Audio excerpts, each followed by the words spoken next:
levando boas novas aos povos do mundo inteiro.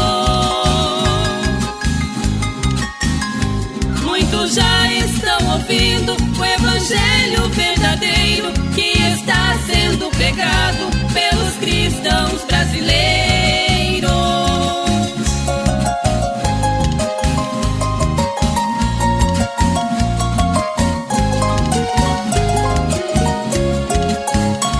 A mensagem poderosa que liberta o pecador das tristezas e amarguras deste mundo de horror.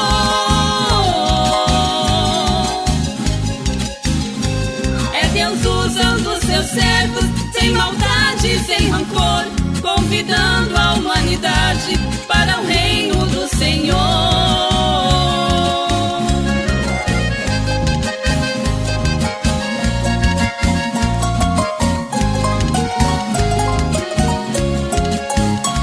Pelas mensagens pregadas, pelos hinos de louvor, pelos cultos transmitidos, a palavra do Senhor.